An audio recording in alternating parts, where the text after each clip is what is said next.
No one in Moscow saw it coming. Just before dawn, the still air over Eastern Europe split apart with a deafening roar, a sound that every radar operator from Kaliningrad to Minsk instantly recognized, but wished they hadn't. The unmistakable thunder of American rotor blades. 50 CH-47 Chinook helicopters, the heavy-lift backbone of the United States Army, stormed across the Polish frontier in perfect formation. For those on the ground, the sight was surreal. Twin rotor giants, cutting through the mist, their lights flickering like moving stars over the frost-covered fields. The Russian Air Command scrambled Su-27 and MiG-31 interceptors, ordering them to patrol the border without crossing it. The last thing Moscow wanted was a direct confrontation that could trigger Article 5, the NATO clause, guaranteeing collective defense. Still, the orders were clear: monitor record, intimidate if necessary. But intimidation no longer worked. The Chinooks were already on the ground, offloading troops' armored vehicles and mobile artillery. The entire operation had unfolded faster than Moscow's command network could respond. According to Deutsche Welle, emergency briefings were called in the Kremlin just after 05:30 Moscow time. President Vladimir Putin, surrounded by his top defense aides, demanded an explanation. Intelligence officers outlined what was known: the aircraft had departed from U.S. bases in Germany under the code Defender Transit part of the larger Operation Defender Europe. Officially, it was labeled a joint NATO readiness drill. Unofficially, it was a direct reminder that Washington could position power on Russia's doorstep overnight. Kremlin spokespeople went on air calling the deployment an act of deliberate provocation. Russian state TV switched to continuous coverage looping footage of the helicopters touching down in Poland, while anchors warned that NATO was testing the threshold of Russian patience. Commentators invoked memories of the 1980s when Cold War brinkmanship had nearly sparked disaster. Across Europe, the diplomatic ripples were immediate. Berlin and Brussels issued measured statements, calling the mission a demonstration of alliance cohesion. But even within NATO circles, the timing raised eyebrows. The world was already on edge. Ukraine's war raged to the east. Baltic air defenses were on constant alert, and cyber clashes between Moscow and Western agencies had intensified. Now, this massive deployment risked igniting a new flashpoint on the continent. Defense analysts at Reuters noted that the psychological effect of 50 synchronized Chinooks was immense. Unlike fighter jets, helicopters hover. They linger, visible, audible, and impossible to ignore. Their low-altitude flight across Poland was a visual warning, not just to Moscow, but to every capital watching. It said, "We are here, and we can move faster than you can respond." Inside NATO's headquarters in Brussels, officials called it a logistics test. But for the Kremlin, it was an intelligence nightmare. The exercise had revealed weaknesses in Russia's surveillance response and its dependency on slower mobilization. Reports indicated that Russian military planners had underestimated how quickly NATO could reposition entire aviation brigades from Western Europe to the frontier. The balance of deterrence had tilted. Meanwhile, in Kaliningrad, radar screens glowed like constellations of threat. The Russian Baltic Fleet was placed on alert. Artillery units repositioned closer to the Polish border. Electronic warfare systems began jamming test signals. Yet none of these actions changed the fact that NATO forces were already entrenched, conducting live coordination drills just beyond Russian reach. By midday, the news cycle had shifted from surprise to speculation. Analysts on Russian state media spoke of hybrid encirclement, the idea that NATO's maneuvers were part of a broader plan to stretch Russia's defenses from the Arctic to the Black Sea. On social media, panic spread. Hashtags like Jaws border tension and Defender Europe trended across Europe, feeding both fear and fascination. And as the day wore on, one truth settled over Moscow like a shadow: the West had just rewritten the rules of speed. The question now was not whether Russia would respond, but how soon and how far it would go. By dawn's second light, the scene on Poland's eastern frontier looked less like a training zone and more like a theater of war. The 50 Chinooks had landed in staggered formations, their twin rotors still slicing the cold morning air as soldiers disembarked with calculated precision. Around them, Black Hawks hovered in overwatch, while Apache gunships orbited the perimeter, engines growling like distant thunder. What unfolded next was not improvisation, it was choreography. It wasn't a drill, and it wasn't subtle.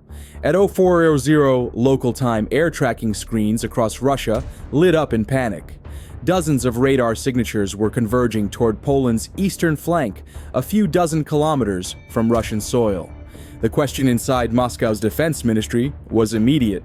Was this a NATO exercise or the beginning of something far greater? According to Defense News and BBC Europe, the US troops immediately established a secure command perimeter. Combat engineers rolled out mobile radar units and communication hubs.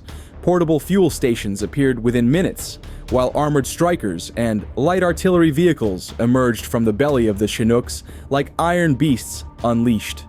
Drones lifted into the sky, tracing arcs above the frost-covered plains of Podlasky Voivodeship, mapping every ridge and forest line toward Belarus.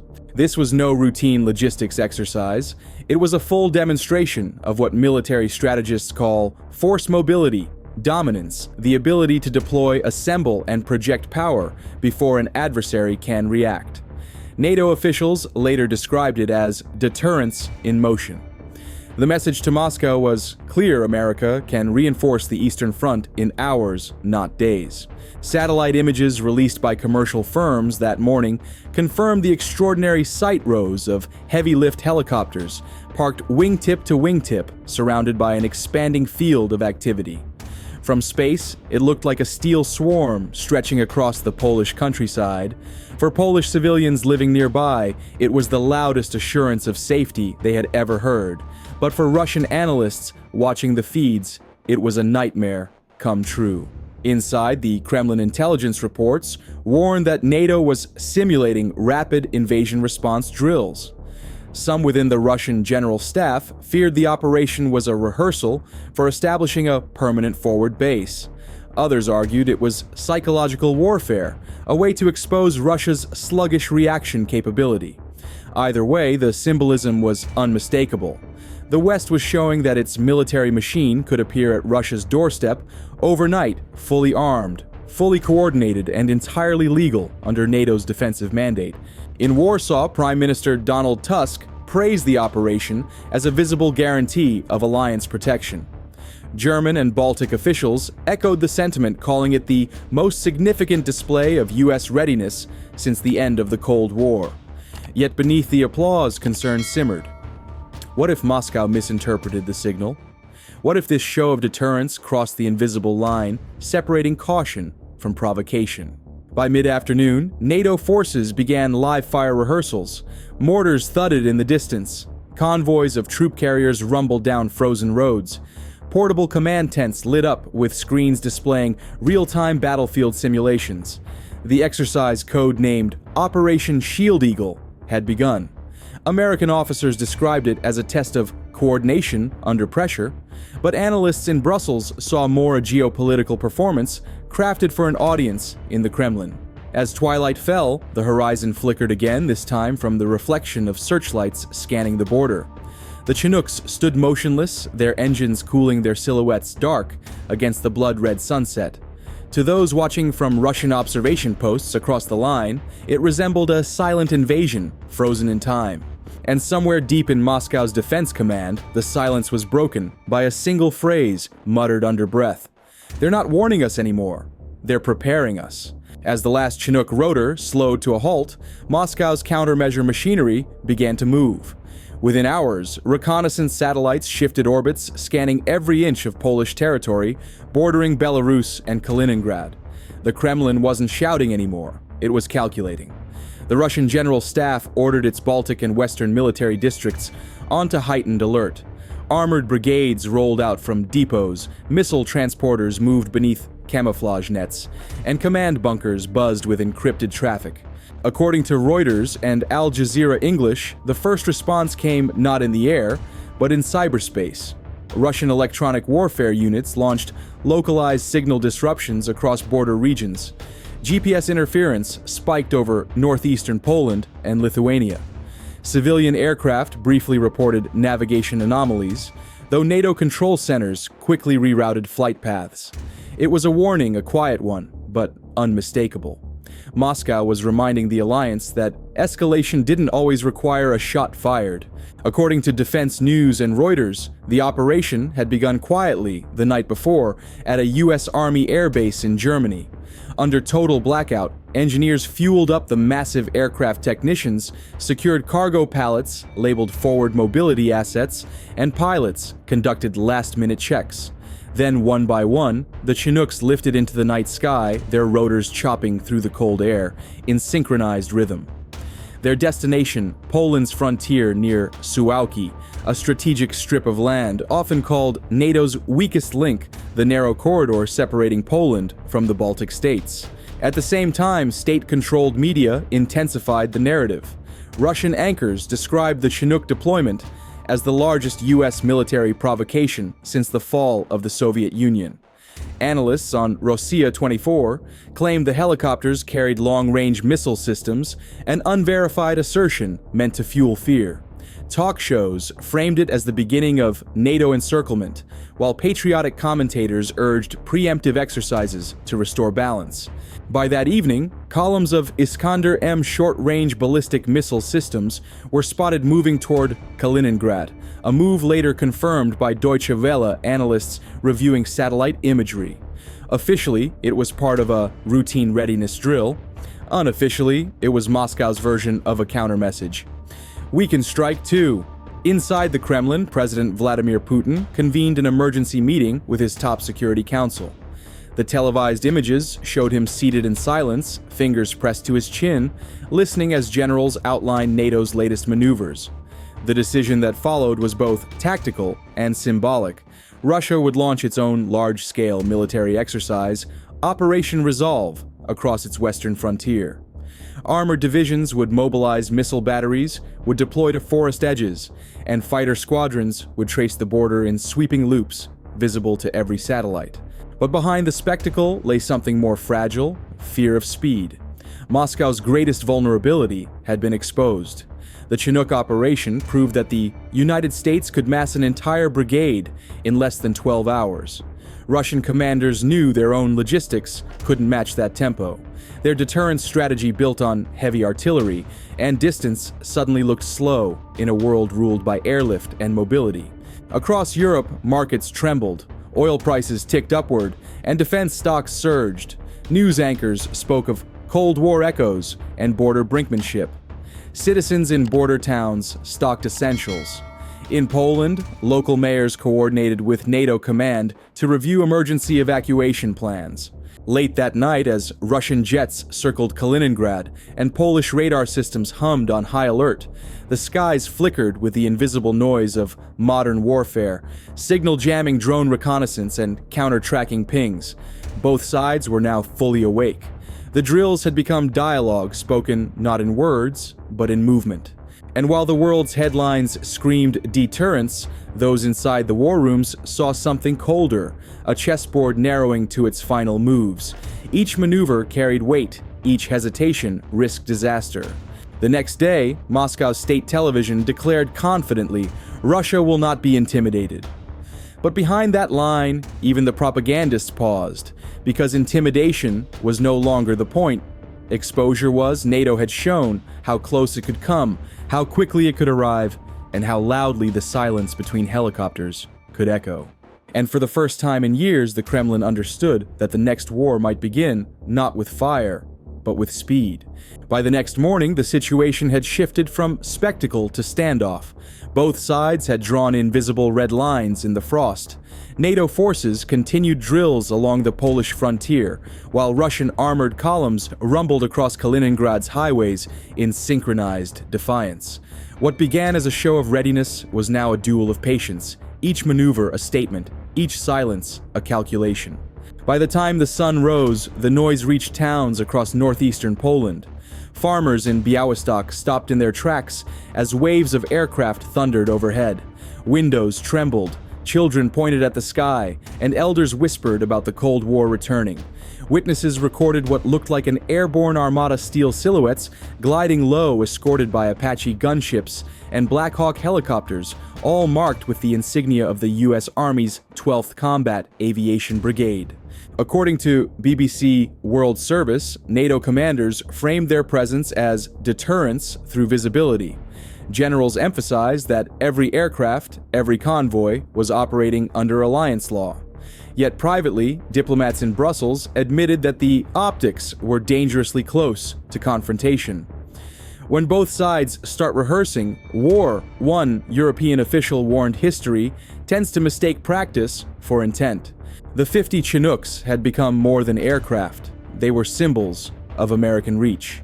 Each rotor blade represented the alliance's message: we can be here before you can think. In strategic terms, this was a masterstroke. In psychological terms, it was a provocation wrapped in precision. Russian analysts on RT and Sputnik accused NATO of pushing escalation by design.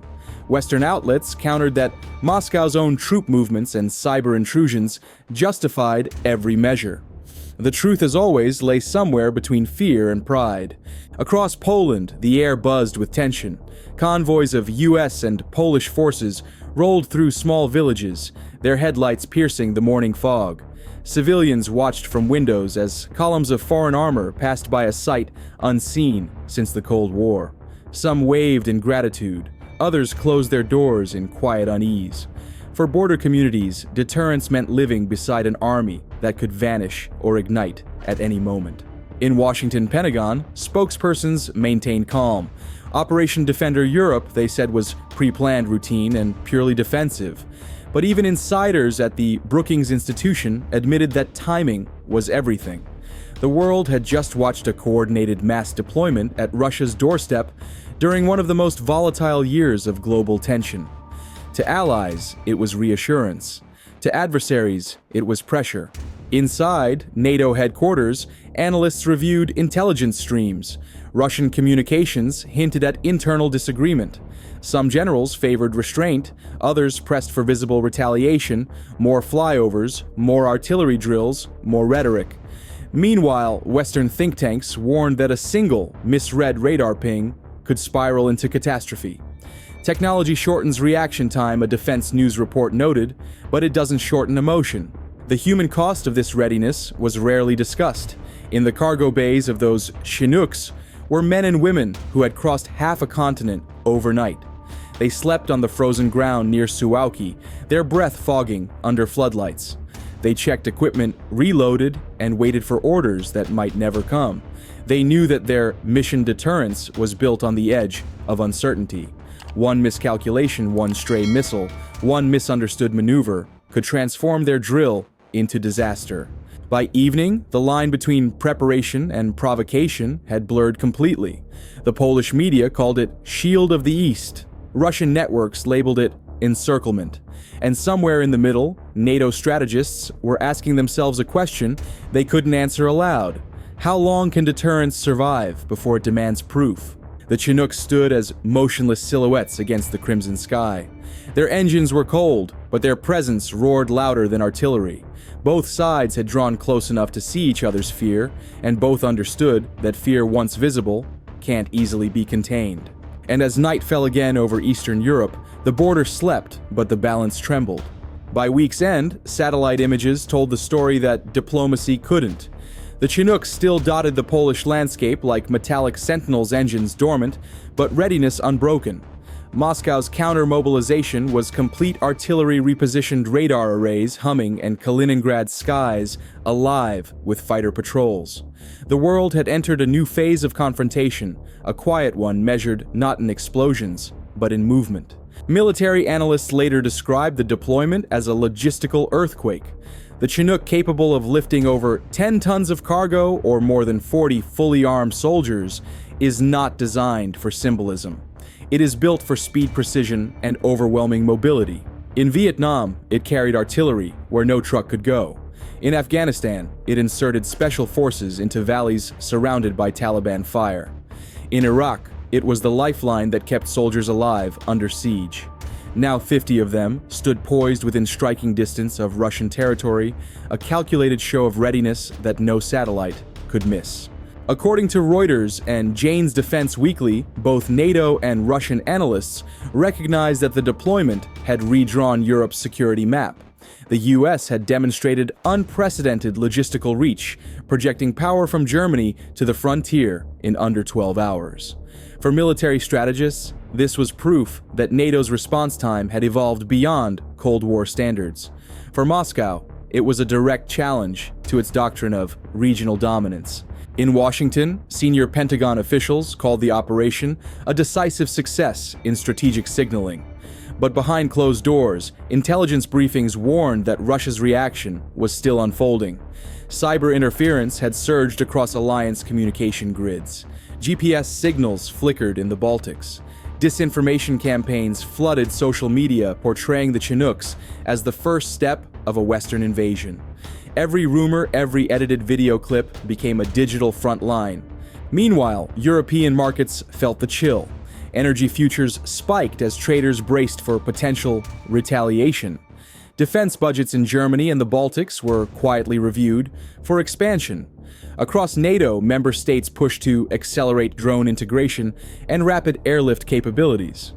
The message was unmistakable: speed had become the new deterrent currency. In Moscow's war rooms, analysts dissected what had gone wrong. The consensus was bitter: Russia had been outpaced, not outgunned. Its network defense systems reacted too slowly, its command hierarchy too rigid. The Chinooks had exposed not just a gap in power, but a gap in time. Speed had humiliated scale. The Kremlin's pride had been wounded in silence. Back in Poland, soldiers packed up temporary command posts, but left behind hardened runways and pre-positioned fuel depots. NATO planners called them insurance. Local officials called them targets. Both were right. The Suwałki corridor, once a quiet borderland, was now the most militarized stretch of Europe, a pressure valve waiting for the next twist of tension. By Sunday evening, the world's attention drifted elsewhere, a new headline, a different crisis. But in Eastern Europe, the echo of rotor blades still lingered. 50 helicopters had changed the rhythm of a continent without firing a single shot. They had turned deterrence into performance strategy, into choreography, and fear into policy. As one BBC analyst summarized, the war has not begun, but the rehearsal has. And somewhere above the frozen plains, satellites kept watching, waiting for the next signal, the next movement, the next shadow that might turn noise into war. Inside the Kremlin, red lights flashed across operations screens. Generals demanded live feeds from Western military corridors. Interceptors scrambled from Kaliningrad, but it was already too late to shadow the American formation. Russian officials went on record calling the maneuver provocative and destabilizing. But behind the anger was alarm. The US had just proven it could move a full rapid response task force to NATO's eastern edge in less than 12 hours, faster than Russia's early warning systems could react. As the rotors slowed and the last Chinook touched down on Polish soil, soldiers poured out, establishing a forward operations zone less than 80 kilometers from the Russian border. The earth trembled, the cameras flashed, and the world realized this wasn't just a movement of machines. It was the sound of strategy turning into spectacle. And in Moscow's command rooms, one question echoed louder than the rotor blades: was this only the beginning? Within minutes of the Chinook's arrival, the atmosphere inside the Russian Ministry of Defense turned electric. Phones rang without pause, satellite feeds streamed across massive wall screens, and generals argued in clipped, tense tones. What began as a radar anomaly had become a full-scale alert. From Kaliningrad to Smolensk, radar operators confirmed it. 50 American heavy-lift helicopters had landed just beyond NATO's eastern perimeter. It wasn't a rumor, it was reality.